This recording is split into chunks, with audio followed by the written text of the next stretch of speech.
시청자 여러분 안녕하십니까? 지방자치의 생생한 소식을 전하는 KLN 뉴스입니다. 첫 소식입니다.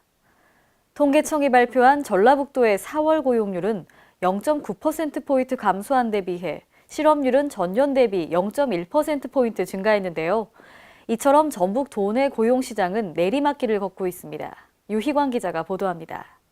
수출 증가 등 경제 지표의 호조에도 불구하고 군산 현대중공업 사태로 인한 실직자까지 겹치면서 전북의 고용시장은 최근 한파에 시달려 되레 고용률이 뒷걸음치고 있습니다.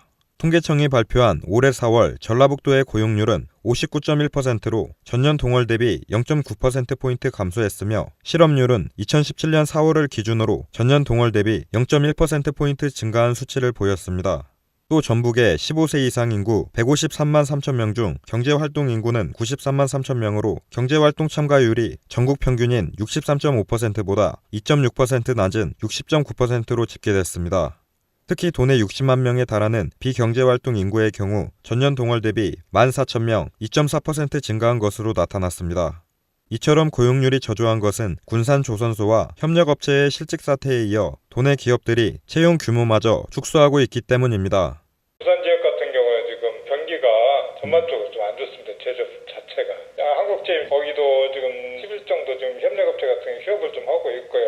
그래서 뭐 휴업을 하고 있는데 추가로 이제 뽑을 이유는 좀 없잖아요. 제조업체가 이제 뭐 특별히 이렇게 뭐 좀 활성화되고 그런 저희가 없습니다. 저희 공단 쪽에. 근데 당분간 그렇게 크게 올라갈 저기는 없죠. 부산 지역은. 이 때문에 청년 실업자들은 고용 안정성이 보장된 공무원 등 공공분야 취업으로 눈을 돌리면서 실직 상태가 장기화되고 있습니다.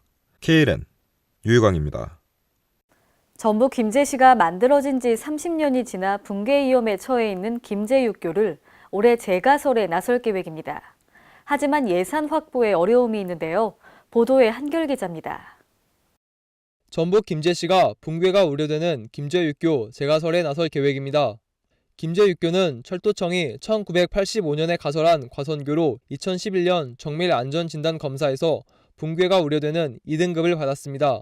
김제육교 아래로 호남선 철로가 지나고 있어 붕괴 시 기차 승객을 포함한 다수의 피해자가 발생할 우려가 있습니다.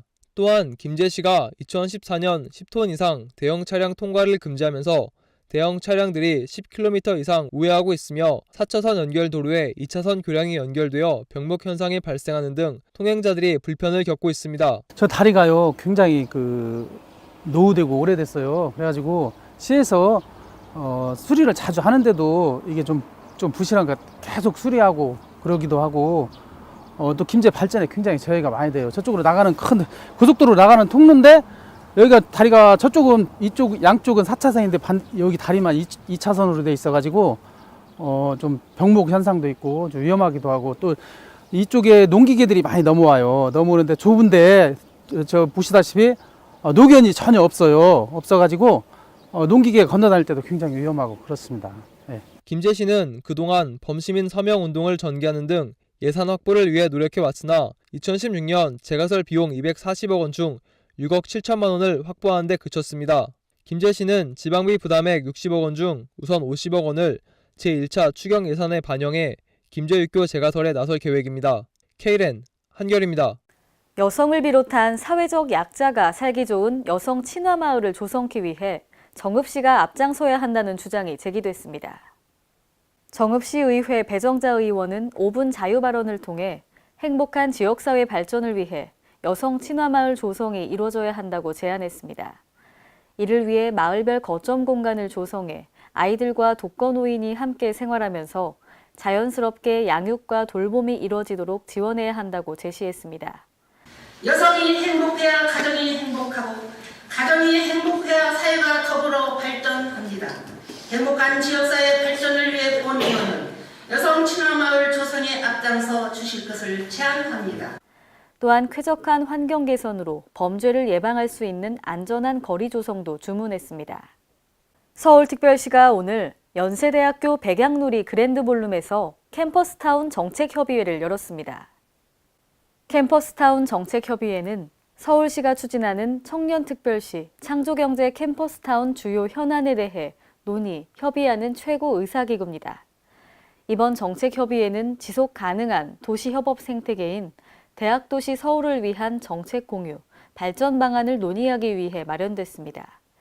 논의 내용은 대학도시 서울 추진의 공감대를 형성하기 위한 비전과 공동실천선언 공유 및 발표, 2017 캠퍼스타운 추진계획 보고, 대학도시로서의 발전을 위한 논의 등이 진행됐습니다.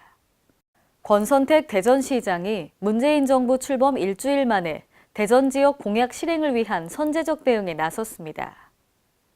이날 대전시가 공개한 대선 공약 확정 사업은 공공어린이 재활병원 건립과 대전의료원 건립, 옛 충남도청 이전 부지 조기 활용, 대전 외곽순환도로 교통망 구축, 도시철도 2호선 트램 건설 조기 착공 등 경제, 복지, 도시, 교통 4개 분야 9개입니다.